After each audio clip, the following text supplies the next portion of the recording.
Dënohet Dimal Basha për shpifje nga gjykata. Përveç se duhet të paguajë 25.000 euro dëmshpërblim, çka detyrohet tani ai? Kryetari i Kuvendit të Kosovës Dimal Basha është dënuar nga gjykata themelore në Ferizaj për shpifje dhe fyrje ndaj biznesmenit Mustaf Grainca. Sipas aktgjykimit, Basha obligohet të paguajë 25.000 euro dëmshpërblim, të kërkojë falje publike dhe të tërheqë disa prej shkrimeve dhe postimeve të tij publike.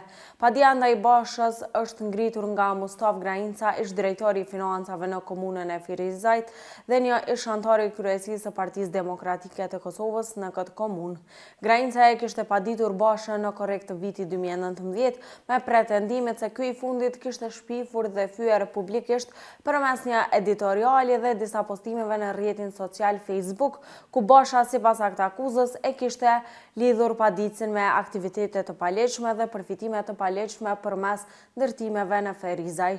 Shkrimi kryesor i përmendur në paditje titulloi Ferizaj, krimi dhe pushtetarët, i publikuar me 1 korrik 2019. Përveç këtij, gjykata ka kërkuar që Basha të tërheqë edhe postimet e bëra, një prej tyre në korrik të vitit 2019, një në shtator të këtij viti dhe 3 të tjera më 2020. Këto postime sipas vendimit përbëjnë shpifje dhe fyerje ndaj paditësit dhe nuk mbështeten në prova faktike. Aktgjykimi obligon kryeparlamentarin që brenda një afati prej 8 ditësh nga dita e plot fuqishmërisë së vendimit të kërkojë falje publike në po të njëjtat platforma ku janë bërë deklaratat, përfshirë edhe portalin online ku ishte publikuar editoriali, e që përveç dëmshpërblimit, Dimal Basha obligohet të paguajë edhe kamatat ligjore prej 8%, e cila do llogaritet nga data e paraqitjes së padisë 22 korrik 2019 e deri në pagesën e plot. Po ashtu, gjykata ka vendosur që ai do të mbulojë edhe shpenzimet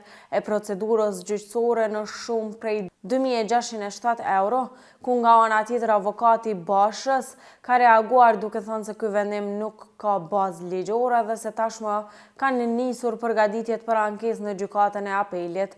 Ai thotë se çështja ka kaluar disa herë në për të gjitha instancat gjyqësore dhe se vendimi i parë kishte qenë në favor të klientit të tij.